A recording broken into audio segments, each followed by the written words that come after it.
আল্লাহ সুবহানাহু ওয়া তাআলার ব্যাপারে গভীর বিশ্বাস লালন করেন যে আল্লাহ সুবহানাহু ওয়া তাআলাই তিনি আমার স্রষ্টা এবং তিনি আমার সকল প্রয়োজন প্রার্থনাগুলো পূর্ণ করে দেবেন।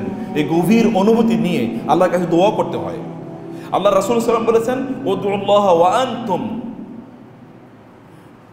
মুতায়াক্কিনুনা বিল ইজাবা অথবা মুকিনুনা বিল ইজাবা।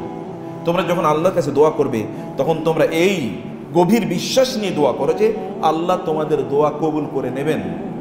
রাসূল সাল্লাল্লাহু আলাইহি ওয়াসাল্লাম বলেছেন, আল্লাহ তাআলা বলেন, আলা ইনদা যান্নি আবদি ওয়া আনা মাআহু ইযা যাকারানি ফাইযা যাকারানি ফি নাফসিহি যাকারতুহু ফি নাফসিহি ওয়া ইযা যাকারানি ফি মালাইন যাকারতুহু ফি মালাইন আ'লা। আমি আমার বান্দা আমাকে যেমন মনে করে আমি তেমন। সুবহানাল্লাহ।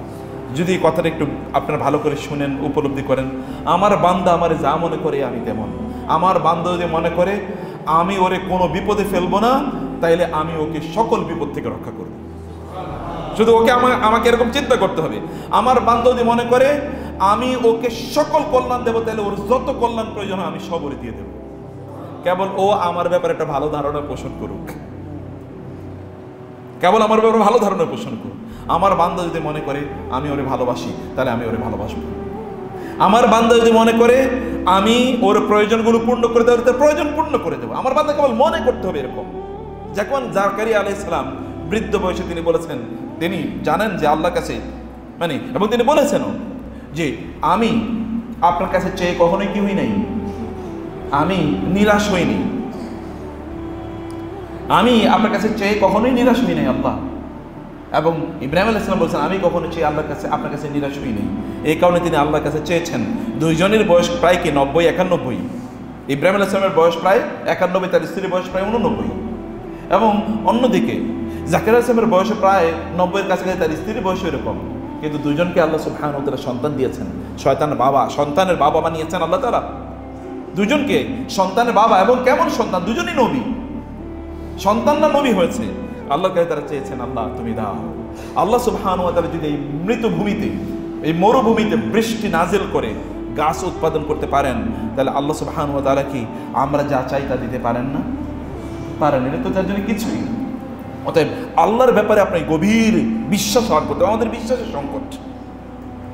এবং এই কারণে আল্লাহ সুবহানাহু ওয়া তাআলা আমাদেরকে বলেছেন তোমরা আল্লাহর ব্যাপারে ভালো ধারণা পোষণ করো। রাসূল বলেছেন যে তোমরা মৃত্যুবরণ করবে না যতক্ষণ না তোমরা তোমাদের রবের ব্যাপারে ভালো ধারণা না নাও, তার ব্যাপারে ভালো ধারণা নিয়ে তারপরে তোমরা মৃত্যুবরণ করো। ওয়ালা তামুতুন্না ইল্লা ওয়া আনতুম মুসলিমুন। তোমরা তার কাছে আত্মসমর্পণ করেই কেবল মারা যেও, এর আগে মারা যেও না। তার ব্যাপারে ভালো ধারণা পোষণ করা, তার কাছে আত্মসমর্পণ করলে তিনি কেবল তোমাকে বাঁচাবেন। যখন ইব্রাহিম আলাইহিস সালাতু ওয়াস সালামকে আগুনে নিক্ষেপ করা হলো, জিবরিল আলাইহিস সালাম বললেন, আল্লাহ আপনাকে কি আমি কোনো সাহায্য করতে পারি? তখন ইব্রাহিম আলাইহিস সালাম কি বলেছেন? আম্মা মিনকা ফালা ওয়া আম্মা মিনাল্লাহি ফানাম। তোমার থেকে তোমার কোনো সাহায্য আমার দরকার নেই, কিন্তু আল্লাহর সাহায্য আমার দরকার আছে। কার সাহায্য দরকার? আল্লাহ তাআলার। এবং আল্লাহ তাআলা এবার কি বললেন?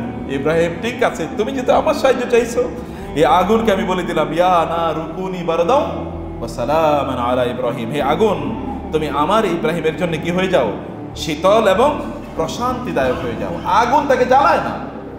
আচ্ছা, কোনোদিন শুনেছেন আগুনে বসে আছে কিন্তু তার কিছুই জ্বলে না, বরং আগুন তাকে কি দিচ্ছে? ঠান্ডা বাতাস দিচ্ছে। আগুন কি ঠান্ডা বাতাস দেয় নাকি জ্বালিয়ে দেয়? এটা কারণ কি? ইব্রাহিম আলাইহিস সালাম আল্লাহর ব্যাপারে সেই সুধারণা পোষণ করেছেন। ইহসানুজ্জন, ভালো ধারণা পোষণ করা আল্লাহর ব্যাপারে। আপনি যখনই কোনো বিপদে পড়েছেন তখনই আপনি বলেন, নিশ্চয়ই আল্লাহ এর মধ্যে কল্যাণ রেখেছেন আমার জন্য। হয়তো আল্লাহ কল্যাণ রেখেছেন এরকম না, নিশ্চয়ই আল্লাহ কল্যাণ রেখেছেন। এবং দেখবেন আপনি মনে করছেন গর্ত, কিন্তু এটা কি আপনার জন্য মুক্তি। যেমন খিদির আলাইহিস সালাতু ওয়াস সালাম, তিনি যখন মুসা আলাইহিস সালামকে নিয়ে যাচ্ছিলেন এবং একটা নদী পার হয়েছেন, ওই নদীর মাঝিদের তারা ছিল জেলেদের নৌকা তিনি কি করে দিয়েছেন? ফোঁটা করে দিয়েছেন না? বাহ্যত ফোঁটা করে দেওয়া মানে কি? ক্ষতি, তাদের নৌকাটা ডুবে গেছে। কিন্তু এর মধ্যে আল্লাহ সুবহানাহু ওয়া তাআলা কি করেছেন?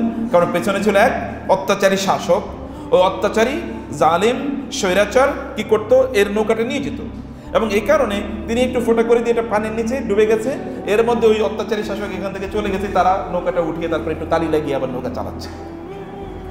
আপনি তো মনে করেন যে বিপদে পড়েছি, কিন্তু আসলে আল্লাহ তাআলা বিপদে ফেলেন নেই, বরং আপনাকে বড় কিছু দেওয়ার জন্য আল্লাহ তাআলা তৈরি করে রেখেছেন। যে কারণে আল্লাহর ব্যাপারে ভালো ধারণা পোষণকারী ইজ ভেরি ইম্পর্টেন্ট। আল্লাহ সুবহানাহু ওয়া তাআলা যখন রমাদান আমাদেরকে দিয়েছেন, তার সাথে এরকম একটা রিলেশন তৈরি করা, তার ব্যাপারে উত্তম ধারণা পোষণ করা, তাকে ভালোবাসা, এরকম একটা এনভায়রনমেন্ট আছে। এবং এই রমাদানে আপনার ঈমান কি একটু কমছে না বাড়ছে বলেন তো আপনাদের? আপনি কি কথা বুঝতে পারছেন? রমাদানে ঈমান কমছে না বাড়ছে? বাড়ছে তো। রমাদানে ইবাদত কমছে না বাড়ছে?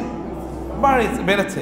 অতএব এটাকে ধরে রাখতে হবে ভাইরা, এটাকে ধরে রাখতে হবে ইনশাআল্লাহ। এখন থেকে মোমেন্টাম বাড়িয়ে দেন, ইবাদত আরো বেশি করার নিয়ত করেন, আরো বেশি করবেন, কোরআন তেলাওয়াত বেশি বেশি করেন, বেশি বেশি জিকির করেন, এবং বেশি বেশি আল্লাহ সুবহানাহু ওয়া তাআলার কাছে প্রার্থনা করেন, বেশি বেশি নামাজ আদায় করেন। মসজিদে আগে এসে বসে থাকেন। মসজিদে আগে এসে বসে থাকলে আপনার লস নাই, আপনার লাভ। দেয়ার মালিক কে? আল্লাহ। আল্লাহ দেখেন কে আগে আসছে, এরকম আল্লাহ দেখেন।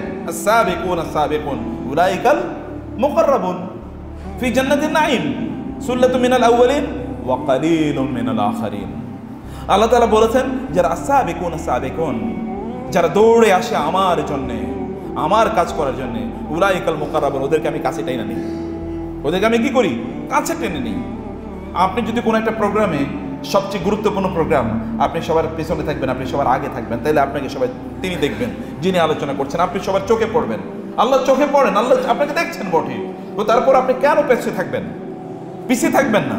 ফাসাউ ইলা যিকরিল্লাহ, দৌড়ে আসো তোমরা আল্লাহর ইবাদত করার জন্য। কারণ দেয়ার মালিককে আল্লাহ, আর যদি কেউ তিনি যদি না দিতে চান, তাহলে কারো দেয়ার ক্ষমতা আছে? কারো দেয়ার ক্ষমতা নেই, কারো দেয়ার ক্ষমতা নেই। তিনি যদি দিতে চান, কেউ তা কেড়ে নিতে পারবে না, তিনি না দিতে চাইলে কেউ তা দিতে পারবে না। সেই কারণে মহান আল্লাহ সুবহানাহু ওয়া তাআলাকে আপনি দেখান, আপনি চেষ্টাটা আল্লাহ তাআলাকে দেখান। ইন্না সাইয়াকুম কানা মাশকুরা, ইন্না হাযা কানা লাকুম জাযাআন ওয়া কানা সাইয়ুকুম মাশকুরা। আল্লাহ তাআলা আপনার চেষ্টাটা দেখবেন। আপনি কি কত বড় কাজ করছেন তা না, আপনি কতটুকু বড় চেষ্টা করছেন আল্লাহ তা দেখবেন। আপনি যে ধরেন আপনি কোরআন তেলাওয়াত করতে পারেন না, আপনার ঠক্কর ঠক্কর ঠক্কর করে আপনি শব্দগুলো ঠিকমতো উচ্চারণ হয় না, বর্ণগুলো মাখরাজ থেকে আসে না, কোরআন আপনি দ্রুত তেলাওয়াত করতে পারছেন না, কেউ তারপরে আপনি একটু চেষ্টা করছেন না, একটু চোখ দিয়ে ভালো দেখছেন না, তারপরে দেখতে পাচ্ছেন। আল্লাহ সুবহানাহু ওয়া তাআলা ফেরেশতাদেরকে ডেকে বলবেন, দেখ তো আমার বান্দাটা করে কি। বলে ওরা কোরআন তেলাওয়াত করার চেষ্টা করছে, পড়তে পারছে না, এটা পড়তে কষ্ট হচ্ছে। আল্লাহ তাআলা বলেন, যাও তার আমলনামায় দ্বিগুণ সওয়াব লিখে দাও। সহিহ হাদিস এসেছে, সহিহ হাদিস এসেছে, রাসূলুল্লাহ সাল্লাল্লাহু আলাইহি ওয়াসাল্লাম বলেছেন, ওয়াল্লাযী ইয়াকরাউল কুরআনা ওয়া ইয়াতাতাআতাউ ফীহি ওয়া হুয়া আলাইহি শাকুন ফালাহু আজরান। এই যে মুরব্বিরা আছেন না, দাঁড়িয়ে থাকেন, আপনার তারাবির নামাজ পড়তে একটু কষ্ট হয়, লম্বা তেলাওয়াত, অথবা তাহাজ্জুদের নামাজ পড়তে কষ্ট হয়, আল্লাহ তাআলা ফেরেশতাদেরকে বলবেন, ও করে কি দেখো তো। আল্লাহ কষ্ট হয় তারপরে ইবাদত করছি। আল্লাহ সুবহানাহু ওয়া তাআলা তখন বলেন, আমি ওকে নিয়ে তোমাদের সামনে গর্ব করছি, আমি গর্ব করছি তাকে নিয়ে তোমাদের সামনে, কষ্ট হচ্ছে তারপরে আমার ইবাদত করছি। কারণ হাদিসে এসে আপনার ইবাদতের জন্য কষ্টের উপর নির্ভর করে আল্লাহ তাআলা আপনাকে সওয়াব দেবেন। আলা কদরিল মাশাক্কা, হাদিসে আলা কদরিল মাশাক্কা, কত কষ্ট হচ্ছে, আপনি কষ্ট হচ্ছে আল্লাহ দেখছেন। এবং এই কারণে আপনি জানেন রাসূলুল্লাহ সাল্লাল্লাহু আলাইহি ওয়াসাল্লাম বলেছেন, আলা আদুল্লুকুম আলা মা ইয়ামহুল্লাহু বিহিন্নাল খাতায়া ওয়া রাফাউ বিহিম আদ-দারাজাত। আমি কি তোমাদেরকে এমন আমলের কথা বলবো না যে আমলগুলো করলে আল্লাহ তোমাদের গুনাহগুলো মাফ করে দেবেন, তোমাদের সম্মান বাড়িয়ে দেবেন? সাহাবায়ে কেরাম বলেন, ইয়া রাসূলুল্লাহ, হ্যাঁ। রাসূলুল্লাহ সাল্লাল্লাহু আলাইহি ওয়াসাল্লাম বললেন, ইসবাগুল উদুই আলাল মাকারিহি, ইসবাগুল উদুই আলাল মাকারি, কষ্টের সময় ঠিকমতো ওযু করা। যেমন ঠান্ডার সময় কষ্ট মানে শীত, এই সময় আপনি সুন্দর করে ওযু করলেন, কষ্ট, আল্লাহ তাআলা এই কারণে আপনার গুনাহও মাফ করে দিচ্ছেন এবং আপনার সম্মান আল্লাহ তাআলা বাড়িয়ে দিচ্ছেন। ওয়া কাসরাতুল খুতা ইলাল মাসাজিদ, মসজিদে বারবার আসে, বৃদ্ধ মানুষ, কষ্ট হচ্ছে, তারপর মসজিদে এসে বসে থাকে। কার জন্য বসে থাকে মসজিদে? মসজিদে কি কোনো কিছু ডিস্ট্রিবিউশন হয় নাকি? না, তারপরে বসে থাকে, কারণ ডিস্ট্রিবিউটর কে? আল্লাহ তাআলা। দেয়ার মালিক কে? তিনি আল মুতি, তিনি কেবল দাতা, তিনি কেবল দাতা। আপনি জানেনও না, এমন হতে পারে যে কোন একজন ব্যক্তির মন আল্লাহ তাআলা আপনার দিকে ঝুঁকিয়ে দিয়েছেন, ওই লোক এবার আপনাকে দেওয়ার জন্য অন্য কাউকে আল্লাহ তাআলা প্রস্তুত করছেন আপনার জন্য। এরকম হয় কিনা? অন্য কোন লোক আল্লাহ তাআলা আপনার জন্য তৈরি করে রাখছেন যে উনি এবার আপনাকে সার্ভিস দেবেন, ওর মনটা আল্লাহ তাআলা আপনার প্রতি ঝুঁকিয়ে দিয়েছেন। আল্লাহ সুবহানাহু ওয়া তাআলার পক্ষে এটা করা সম্ভব? এটা তিনি করেন এবং অনেকের জন্য তিনি এটা করেন। আপনাকে সেরকম হওয়া লাগবে। এবং এই কারণে মসজিদে আপনি বেশি বেশি আসেন, কারণ মসজিদ থেকে ঘোষণা আসে হাইয়া আলাল ফালাহ, এখান থেকে কল্যাণ ডিস্ট্রিবিউশন হয়। আল্লাহ সুবহানাহু ওয়া তাআলা মালিকাল মুলক, এই রাজত্বের মালিক হচ্ছেন আল্লাহ তাআলা। কাকে যে তিনি কখন নেতৃত্ব দেবেন, রাজত্ব দেবেন, সম্পদ দেবেন, সম্মান দেবেন, ইট হি অনলি নোজ, কেবল তিনি জানেন, অনলি হি নোজ, আর কেউ এটা জানে না। সেই কারণে আপনি তাকে দেখান যে আপনি তার কাছে আসছেন, দৌড়ে আসছেন। আল্লাহ তুমি ডেকেছো, আমি এই কারণে কি করি না, ওয়াজিলতু ইলাইকা রাব্বি লিতারদা। মুসা আলাইহিস সালাতু ওয়াস সালামকে আল্লাহ ডাকলেন তুর পাহাড়ে আল্লাহর সাথে সাক্ষাৎ করার জন্য। মুসা আলাইহিস সালাম সবাইকে রাইখা সবার আগে দৌড়ে তিনি তুর পাহাড়ে চলে গেছেন। আল্লাহ তাআলা বলেন ওয়ামা আ'জালাকা আম্মার রাব্বিকা ইয়া আন কওমিকা ইয়া মুসা, ওয়ামা আ'জালাকা আন কওমিকা ইয়া মুসা। মুসা সবাইয়ের পিছনে রেখে তুমি সবার আগে দৌড়ে চলে এসেছো, ঘটনা কি, কি কারণে? ক্বালা ওয়াজিলতু ইলাইকা রাব্বি লিতারদা। আল্লাহ আপনি ডাকছেন, আমি কি আস্তে আস্তে আসতে পারি? আমি কি আস্তে আস্তে, আমি এই কারণে সবাইকে পিছনে রেখে আমি দৌড়ে চলে এসেছি। নবী আল্লাহ আপনি ডেকেছেন এখানে আপনার সাথে সাক্ষাৎ করার জন্য, আমি কি আস্তে আসতে পারি? আমি এই কারণে দৌড়ে সবার আগে চলে এসেছি, আমি দৌড়ে চলে এসেছি। তিনি সবাইকে, সবাই কিন্তু সবাই একসাথে রওনা দিয়েছেন, সবার আগে তিনি পাহাড়ে চলে এসেছেন আল্লাহর সাথে সাক্ষাৎ করার জন্য। প্রিয় ভাইয়েরা, আল্লাহকে দেখান যে আপনি আল্লাহর প্রতি অনুরাগী, আল্লাহর দিকে আপনি এগিয়ে আসেন। আল্লাহ দেখুক, আপনার অন্তরটা দিকে তাকাক, এবং অন্তরের দিকে তাকিয়ে আল্লাহ যেন খুশি হন। এবং ওয়ালাসাউফা ইউতিকা রাব্বুকা ফাতারদা ওয়ালাল আখিরাতু খায়রুল লাকা মিনাল উলা। মনে রাখবেন, এটা করতে পারলে ব্যাস, আর কিছু লাগবে না। এটা করতে পারলে ইনশাআল্লাহ যথেষ্ট। তখন আল্লাহ সুবহান দেখবেন আপনার প্রয়োজনগুলো কিভাবে মিটিয়ে দেন। এই যে ইয়াংরা তোমরা যারা আছো, তোমাদেরকে মনে রাখতে হবে তোমরা আল্লাহকে দেখাও যে তোমরা আল্লাহর প্রতি অনুরক্ত, তোমরা আল্লাহর কাজ করছো সবার আগে, তোমরা দেখো। এবং মা বোনদেরকেও বলবো যে আপনারা একটু আল্লাহকে দেখান যে আপনারা আল্লাহর জন্য সবকিছু করছেন, আল্লাহকে সবার আগে প্রায়োরিটি দিচ্ছেন। আল্লাহ সুবহানাহু ওয়া তাআলাকে যদি আপনি প্রায়োরিটি প্রদান করেন, তাহলে আল্লাহ তাআলা, আল্লাহকে যদি আপনি সবার চেয়ে আগে রাখেন, যে আল্লাহ বলেছেন আমি যেন আল্লাহর কাজ করলাম, আল্লাহর জন্য করলাম, তাহলে আল্লাহ তাআলা আপনাকে সবার আগে রাখবেন এবং আল্লাহ তাকে নিকটবর্তী করবেন। উলাইকা আল মুকাররাবুন ফি জান্নাতিন নাঈম, নিয়ামতপূর্ণ জান্নাতে আমি তাদেরকে রাখবো। আল্লাহ সুবহানাহু ওয়া তাআলা এর কাছে এগিয়ে আসার একটা শ্রেষ্ঠতম একটা মাস হলো রমাদান, এবং এর মধ্যে একটা শ্রেষ্ঠতম কাজ হচ্ছে কি ইতিকাফ। এর মধ্যে একটা শ্রেষ্ঠতম কাজ কি ইতিকাফ। আল্লাহ তাআলা ইব্রাহিম আলাইহিস সালামকে দিয়ে যখন বাইতুল্লাহ নির্মাণ করাচ্ছেন, তখন তিনি বললেন যে ওয়াইজ বাওয়ানা লিইব্রাহিম মাকানাল বাইত, আমি এই বাইতুল্লাহর জায়গাটি আমি ইব্রাহিমের জন্য তার স্পিরিচুয়াল ঘর এটাকে তৈরি করলাম। মানে আপনি তো একটা ঘরে থাকেন, সেখানে কি আপনি ঘুমান, কিন্তু আরেকটা ঘরে আসেন কি কারণের জন্য? এখানে আপনার আত্মার, মানুষের দুটো অংশ আছে শরীরে, একটা হলো কি শরীর, আরটা হচ্ছে কি আত্মা। শরীরের জন্য আমি বাসায় গিয়ে ঘুমাই, কিন্তু আত্মার জন্য কোথায় আসি? মসজিদে আসি। ভালো করে খেয়াল করবেন, আত্মা যদি না থাকে, রূহ যদি না থাকে, তাহলে কি হয় বলেন তো? রূহ না থাকলে কি মৃত না? গুড। রূহ না থাকলে মানুষ কি জীবিত না মৃত? মৃত। তা আপনার রূহকে বাঁচিয়ে রাখা লাগবে না? রূহকে বাঁচিয়ে রাখার জন্য কোথায় আসতে হয়? মসজিদে আসতে হয়, আল্লাহর ঘরে আসা লাগে। আল্লাহ তাআলা এই কারণে বললেন ওয়াইজ বাওয়ানা লিইব্রাহিম মাকানাল বাইত, আমি ইব্রাহিমের জন্য একটা ঘর নির্মাণ করলাম। ইব্রাহিমের ঘর, একটা তো এমনি ঘরে গিয়ে থাকে, আর একটা ঘরে মাকানাল বাইত, এই যে বাইত আল্লাহ তাআলা এটাকে বলেন ঘর। এই বাইতুল্লাহর আল্লাহর ঘরের জায়গাটি ইব্রাহিমের জন্য স্পিরিচুয়াল, তার আধ্যাত্মিক উন্নয়ন, তার রূহের উন্নয়ন, তার রূহের খাবার, তার আত্মার খাবার। এবং আমি বলেছি আল্লাহ তুশরিক বিশাইয়া, আমার সাথে তুমি কাউকে শিরিক করো না, শরীক করো না। ওয়াতাহহির বাইতিয়া লিত-তাইফিনা ওয়াল আকিফিনা ওয়ার রুকআইস সুজুদ, এবং আমার এই ঘরটাকে তোমরা কি করো, তারা যারা এখানে নামাজ আদায় করবে, যারা তাওয়াফ করবে, যারা ইতিকাফ করবে, যারা রুকু করবে, তারা সিজদা করবে, তাদের জন্য এই ঘরটাকে তুমি পবিত্র, এবং তোমরা বাপ এবং ছেলে মিলে এই ঘরটাকে পবিত্র করো। পবিত্র করার জন্য আল্লাহ সুবহানাহু ওয়া তাআলা ইব্রাহিম এবং ইসমাঈল আলাইহিস সালাম দুজনকে আল্লাহ তাআলা নির্দেশ প্রদান করলেন। অতএব আল্লাহর ঘরে আমাদের এক নম্বর কাজ হলো নামাজ আদায় করার, 2 নম্বর কাজ কি ইতিকাফ করা। আল্লাহ তাআলা বলছেন এই অর্ডার, মানে দিস ইজ দ্য, মানে আমরা যদি বলি ক্রনোলজি, এটা হচ্ছে ক্রমধারা। 1 নম্বর কাজ কির জন্য? এখানে কি করা? নামাজ আদায় করা। 2 নম্বর কাজ করা কি? এখানে ইতিকাফ করা। কিন্তু বাইতুল্লাহর ব্যাপারে আলাদা বলছেন 1 নম্বর কাজ হচ্ছে তাওয়াফ করা, 2 নম্বর কাজ হচ্ছে ইতিকাফ করা, 3 নম্বর হচ্ছে এখানে রুকআইস সুজুদ, নামাজ এবং সিজদা এবং রুকু করা, মানে নামাজ আদায় করা। অতএব ওইখানে গেলে এই কারণে বাইতুল্লাহ গেলে আগে কি করতে হয়? তাওয়াফ করা লাগে। বাইতুল্লাহ তাওয়াফ করাটাই হলো নামাজ। কিন্তু অন্য ঘরে 1 নম্বর কাজ হলো নামাজ, 2 নম্বর কাজ কি এখানে? ইতিকাফ। ইতিকাফ আমরা কেন করি? এই বিষয়টি একটু আপনাদেরকে আমি ধারণা দিতে চাই। আল্লাহ তাআলা বলেছেন ইতিকাফকারীদের জন্য যেন আমরা মসজিদকে প্রস্তুত করে রাখি। ইতিকাফে আসলে আমরা করি কি? ইতিকাফে মৌলিকভাবে আমরা আল্লাহর সাথে এক্সট্রা একাকী কিছু সময় কাটানোর চেষ্টা করি, তাই না? আমাদের কিন্তু কোরআনে আল্লাহ সুবহানাহু ওয়া তাআলা বলেছেন যে শয়তান আমাদেরকে কি করেছে, ইস্তাহওয়াযা আলাইহিমুশ শাইতানু ফাআনসাহুম যিকরাল্লাহ উলাইকা হিজবুশ শাইতান। শয়তান একদল লোকের উপর এতটা ক্ষমতা এবং প্রভাব বিস্তার করে যে ওই সকল লোকদেরকে আল্লাহ তাআলার কথা ভুলিয়ে দেয়, আল্লাহর কথা ভুলিয়ে দেয়।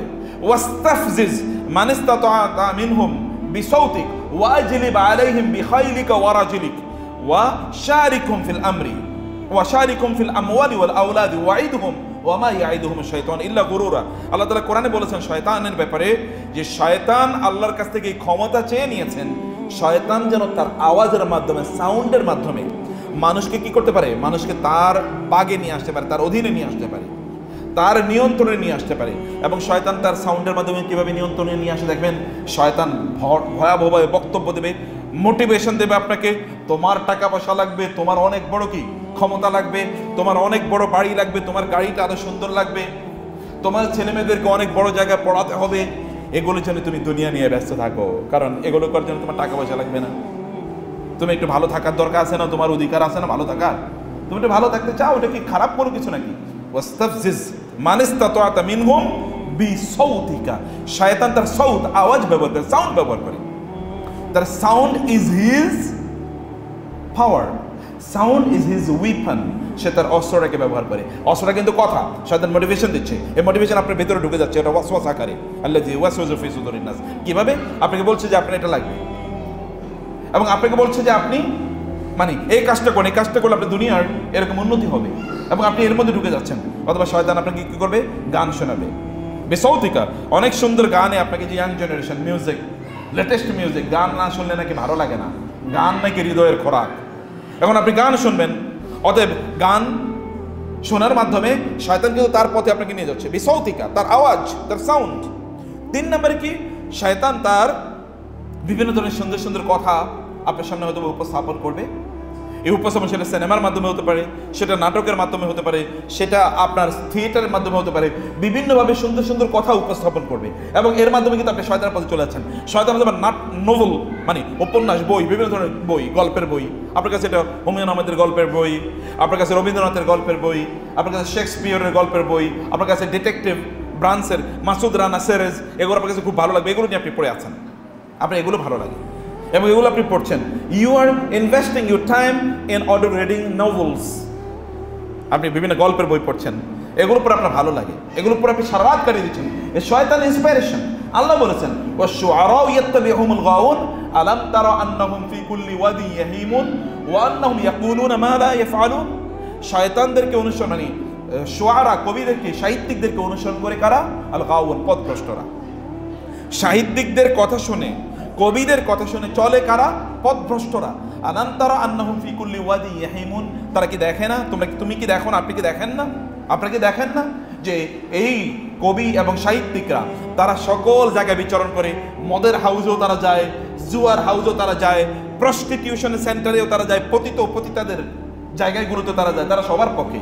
বাংলাদেশে যারা এই তথাকথিত সাংস্কৃতিক কর্মী, এরা সবাই আল্লাহর ওলি, তাই না? আপনি কি কথা বুঝেন না এখনো? এরা কি সবাই আল্লাহর ওলি? এরা যদি শয়তান না হয় তাহলে শয়তানকে আমাকে বলতে হবে। এবং এরা আল্লাহর জমিনে সবচেয়ে খারাপ মানুষ না সবচেয়ে ভালো মানুষ? মানে আল্লাহ এবং ফেরেশতারা এবং অন্যান্য কীট পতঙ্গগুলো পর্যন্ত যাদের উপর গজব নাজিল করে, এরাও তাদের অন্তর্ভুক্ত। এর রমাদানে আপনি দেখেছেন কয়েকদিন আগে কিছু সাংস্কৃতিক কর্মী মহিলা, তারা রাস্তায় প্রকাশ্যে রমজানে বিড়ি খায়া তারা বলছে বিড়ি খাওয়া আমাদের অধিকার, বিড়ি খেতে আমাদেরকে দিতে হবে রমজানে, বলছে কিনা? এই যে গত 2 দিন আগে। এবং এটা নিয়ে আপনি দেখেছেন কি পরিমাণ হয়েছে।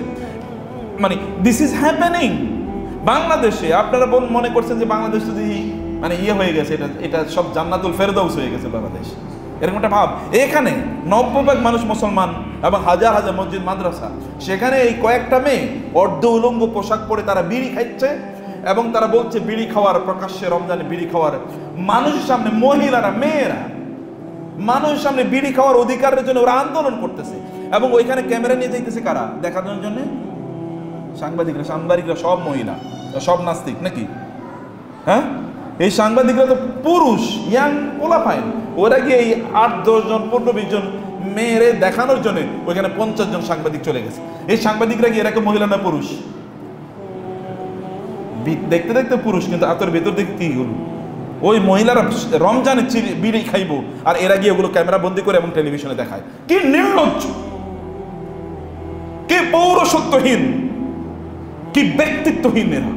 এবং এগুলো আমাদের লোকেরা এনজয় করছে, এবং এগুলো নিয়ে তথাকথিত নারীবাদী মানে নারীবাদী এরকমরা সাংস্কৃতিক কর্মীরা এগুলো নিয়ে আন্দোলন করতেছে। নাস্তিকরা, বামপন্থীরা এগুলো নিয়ে আন্দোলন করছে, হ্যাঁ কেন আমাদেরকে বিড়ি খাওয়ার অধিকার দেওয়া হবে না, এবং রমজানে মহিলারা প্রকাশ্যে কেন বিড়ি খাইতে পারবো না, এইটার অধিকার নিয়ে আন্দোলন করছে। এই জায়গাটিতে আমরা দেখছি কি শয়তান এই যে এদের মাধ্যমে, এদের মুখ দিয়ে শয়তান কথা ছড়িয়ে দিচ্ছে। এবং আল্লাহ সুবহানাহু বলেছেন যারা কাফের তাদের অবস্থা হচ্ছে কি, মানে তাদের আল্লাযী ইয়ানঈকু বিমা লা ইয়াসমাউ ইল্লা দুআআন ওয়া নিদা সুম্মুন বুকমুন উমিয়ুন ফাহুম লা ইয়াকিলুন। আল্লাহ তাআলা বলেছেন এই জাতীয় তথাকথিত যারা সেলিব্রিটি, নাটক করে, সিনেমা করে, উপন্যাস করে, হাবিজাবি ইত্যাদি, এগুলোর ব্যাপারে আল্লাহ তাআলা বলেছেন এরা হচ্ছে ওই জিনিসের মতো আল্লাযী লা ইয়াসমাউ ইল্লা দুআআন ওয়া নিদা, আল্লাযী ইয়ানঈকু বিমা লা ইয়াসমাউ ইল্লা দুআআন ওয়া নিদা। এরা এদেরকে অনুসরণ করে, এদেরকে ফলো করে। সোশ্যাল মিডিয়াতে আপনি দেখবেন ফেসবুকে তাদের ফলোয়ার বেশি না কম? অনেক বেশি। বাংলাদেশে কিছু মহিলা আছে দেখবেন তারা যত ধরনের অপকর্ম আছে সকল অপকর্ম করে বেড়ায়। এরা আবার সিনেমা করে, নাটক করে, এরা আবার সেলিব্রিটি। এদের আপনার ফেসবুকে গিয়ে দেখেন কি পরিমাণ ফলোয়ার, 17 মিলিয়ন, 18 মিলিয়ন, 2 কোটি 3 কোটি লোক ফলোয়ার। এবং আমাদের যুবকরাই, মুসলমান পুরুষ এবং নারীরাই ওখানে কমেন্ট করে, আহা নাইস অ্যান্ড অ্যাট্রাক্টিভ, দেখতে খুবই সুন্দরী। মানে তার ফেসবুকে ছবিতে গিয়ে এরকম কমেন্ট করছে পুরুষরা, মুসলমান। এবং আপনি দেখবেন কিছু কিছু এখানে দাড়ি টুপিওয়ালা লোকও আছে, মানে দাড়ি টুপি থাকলে যে সে কিন্তু আলেম এটা না, দাড়ি টুপি তো সবারই থাকে। এবং এরকম লোকেরা ওখানে গিয়ে কমেন্ট করছে এবং তারা এগুলোকে অ্যাপ্রিসিয়েট করছে। আল্লাহ তাআলা বলছেন এই যে এই জাতীয় এরা হলো এক ধরনের মূর্তি, এবং এরা অ্যাট্রাক্ট করে। এদেরকে যারা ফলো করে, অনুসরণ করে, এরা হচ্ছে কি ইল্লা, মানে এরা হচ্ছে কামাল লা ইয়াসমা ইল্লা দুআ ওয়া নিদা। এরা আসলে এক ধরনের ওই যে পশু পাখির মতো, মানে পশু, যেমন আপনার ছাগল, আপনার তো এলাকায় ছাগল পারছেন কিনা, অথবা গরু। আচ্ছা ধরুন গরুর পাল বা ছাগলের পাল হলে আপনি কি করেন? আসো যাও, আপনি কিন্তু এরকম করে বলতে থাকেন। ও কি বুঝে কিছু? ছাগল কি কথা বুঝতে পারতেছে? হ্যাঁ। এরপর বলবেন আচ্ছা ঠিক আছে স্যার আসতেছি, আচ্ছা ওস্তাদ আসতেছি, একটু থাকেন, এটা বলে না। ও কেবল আপনার আওয়াজটা শোনার পর এরপরে কি একটু নড়াচড়া বসে, ও কিন্তু আওয়াজের কেবল এখান থেকে কিছু একটা মিনিং বুঝতে পারেন। ওই রকম তার তো ব্রেন নাই, সে তো ওই রকম ভাবে বুঝে না।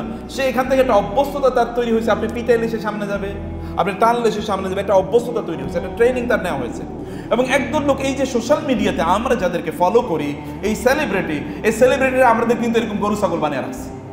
এটা আল্লাহ তাআলা বলছেন, সেলিব্রিটিদেরকে যারা ফলো করে আল্লাহ তাআলা বলছেন এগুলো সব কি গরু ছাগল। লা ইয়াসমাউ ইল্লা দুআ ওয়া নিদা।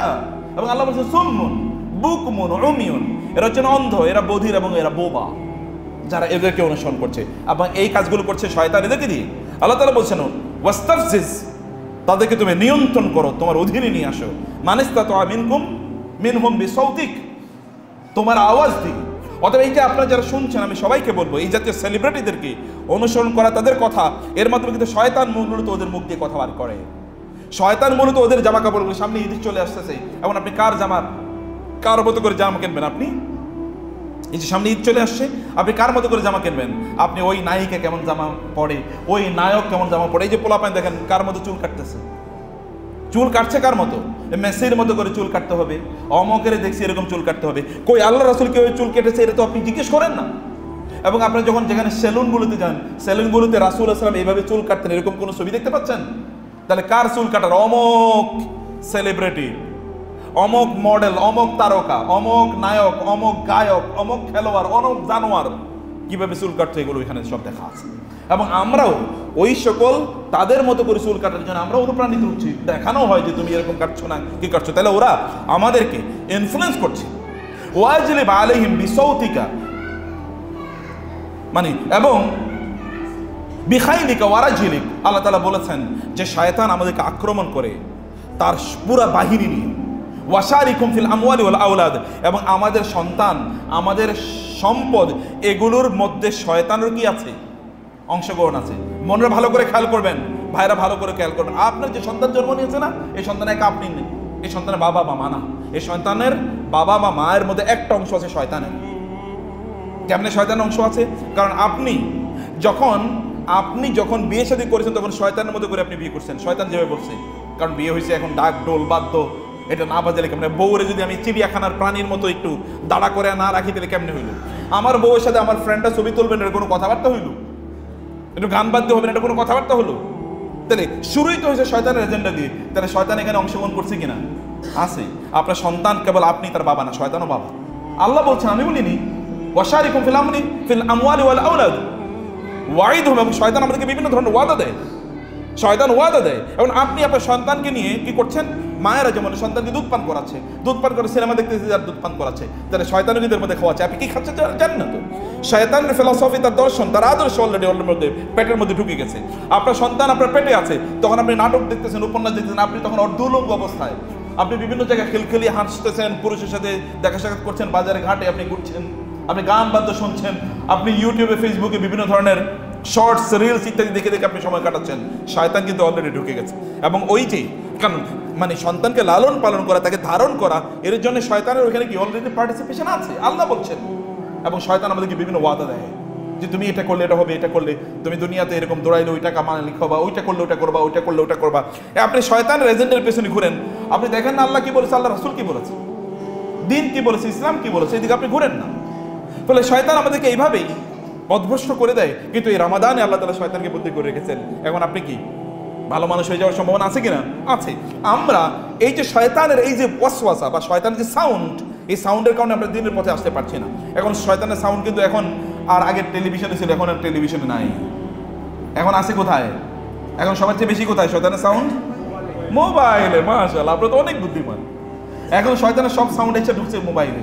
আপনি দেখবেন যে মোবাইলে যারা ইন্টারনেট ব্যবহার করে রিলস একটা শর্টস একটা দেখা শুরু করছে, এরপরে ও কিন্তু এরপরে দেখবে শয়তান কিন্তু আপনার রুচি বুঝে না? শয়তান রুচি বুঝে কিনা? রুচি বুঝে। যেমন ধরেন আপনি এক লোকের সিনেমা দেখা শুরু করলেন, এরপরে দেখবেন ফেসবুক অথবা ইউটিউব কেবল ওই রকম সিনেমা আপনাকে সাজেস্ট করবে, যে এরপর আপনি ঢুকলেই দেখবেন ওরকম একটা সিনেমা আপনার সামনে চলে এসে, ওরকম একটা নাটক আপনার সামনে চলে এসে। আপনি যখন ছোট ছোট শর্টগুলো দেখবেন বা রিলস দেখবেন এই রিলস আপনি দেখছেন, এই জাতীয় রিলস কেবল আপনার কাছে আসা শুরু করবে। শয়তান আপনার রুচি বুঝে, ও আপনার রুচি অনুসারে আপনাকে সার্ভিস দিচ্ছে, আপনার রুচি অনুসারে আপনাকে সার্ভিস দিচ্ছে। শয়তান ওই অ্যালগরিদম বলা হয়, এটা অ্যালগরিদম, এই অ্যালগরিদম শয়তান নিয়েছে এবং এই অনুসারে শয়তান আপনাকে সাজেস্ট করছে এবং এগুলো আপনি সব দেখছেন।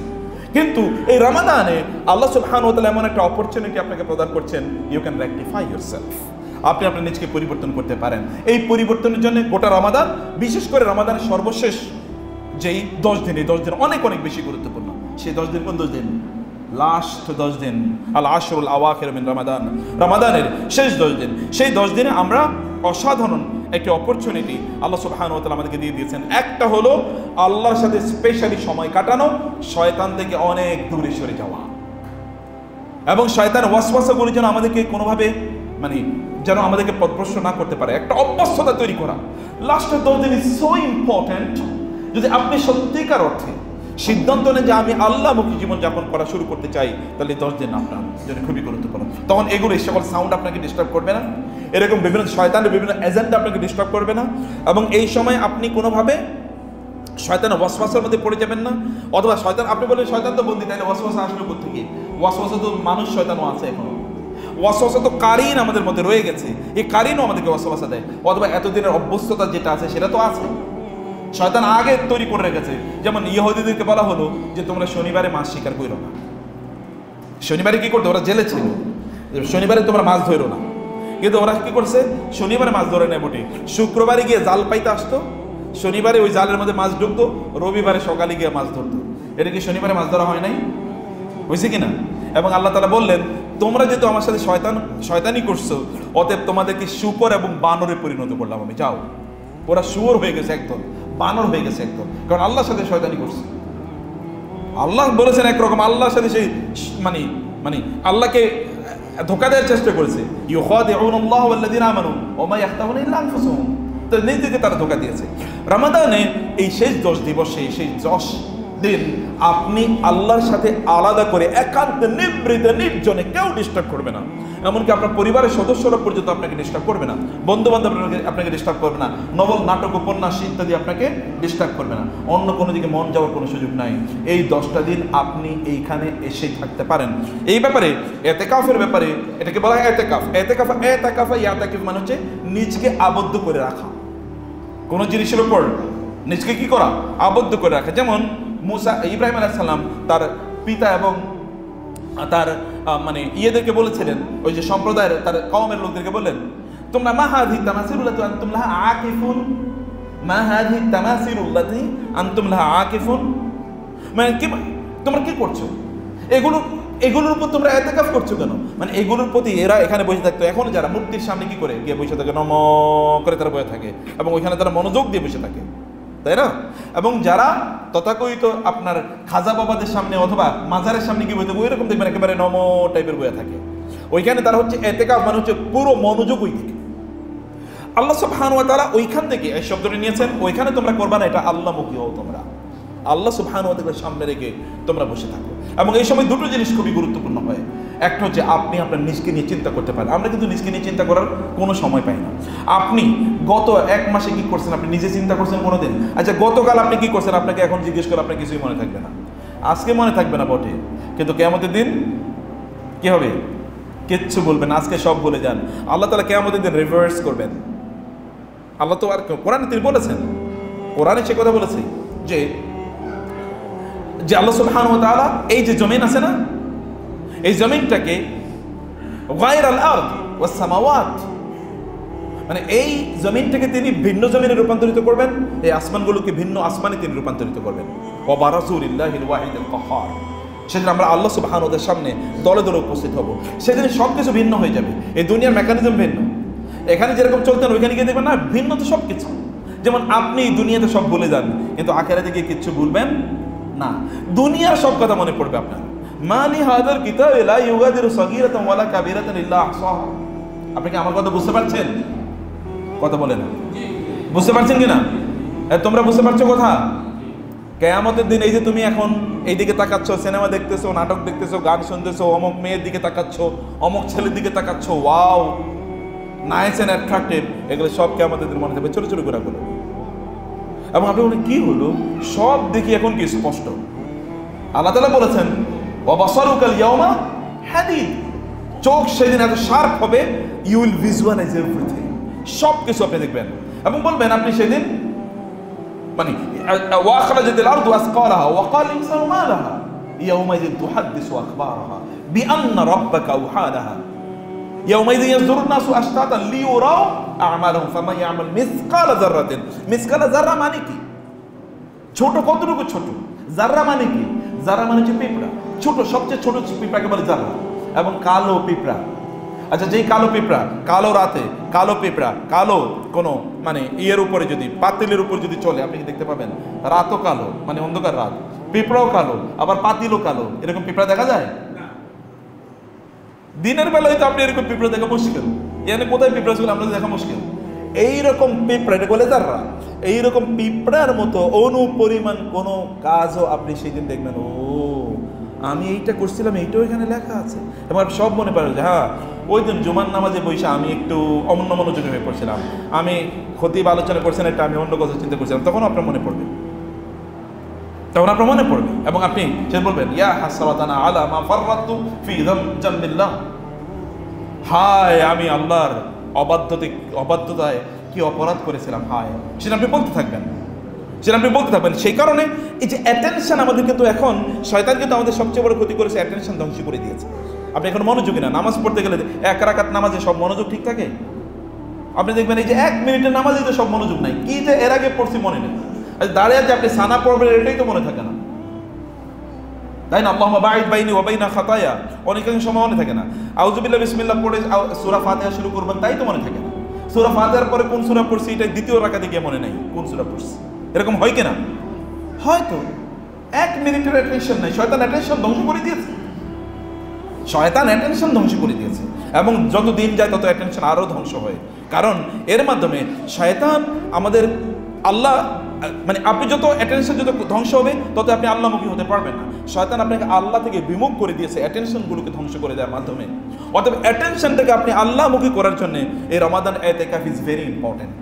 এখানে অনেকগুলো দুর্বল হাদিস আছে, আমি হাদিসগুলো উল্লেখ করতে চাই। যেমন এমন একটা হাদিসও আছে যে রমজানের প্রতি দিনের বা প্রতি রাতের ইতিকাফের জন্য আপনি একটা করে ওমরা সওয়াব পাবেন, এরকম বর্ণনা আছে। কিন্তু যেহেতু এগুলো বর্ণনাগুলো দুর্বল আমি সে বলছি না, কিন্তু রাসূল সাল্লাল্লাহু আলাইহি ওয়াসাল্লাম তিনি ইতিকাফ করেছেন, তার ইতিকাফ করা দরকার জান্নাতে থাকে তো। ওমিনাল লাইলি ফাতাহাজ্জাত বিহি নাফিলাতান লাকা আসা আন ইয়াবআসাকা রাব্বুকা মাকামা মাহমুদা। আমরা দোয়া করি তো আতি মুহাম্মাদানিল ওয়াসিলাতা ওয়াল ফাদিলা, এরপর কি ওয়াদ দারাজাতার রাফিআ ওয়া বাআসু মাকামান মাহমুদান আল্লাযী ওয়া'আদা। দেখেন আমরা দোয়া করি হে আল্লাহ আতি মুহাম্মাদানিল ওয়াসিলা, আল্লাহ আপনি মুহাম্মদ সাল্লাল্লাহু আলাইহি ওয়াসাল্লামকে ওয়াসিলা প্রদান করেন। ওয়াসিলা মানে হচ্ছে জান্নাতের সর্বশ্রেষ্ঠ জায়গাকে বলে ওয়াসিলা। ওয়াল ফাদিলা সর্বশ্রেষ্ঠ সম্মান আপনি তাকে প্রদান করেন। ওয়াদ দারাজাতার রাফিআ সবচেয়ে উচ্চ মর্যাদা আপনি দেন। ওয়াবআসু মাকামা মাহমুদা এবং আপনি তাকে মাকামে মাহমুদ প্রদান করেন। মানে রাসূল সাল্লাল্লাহু আলাইহি ওয়াসাল্লামের মর্যাদা কিয়ামতের দিন এরকম হবে, এই মর্যাদার ধারে কাছেও কেউ নাই।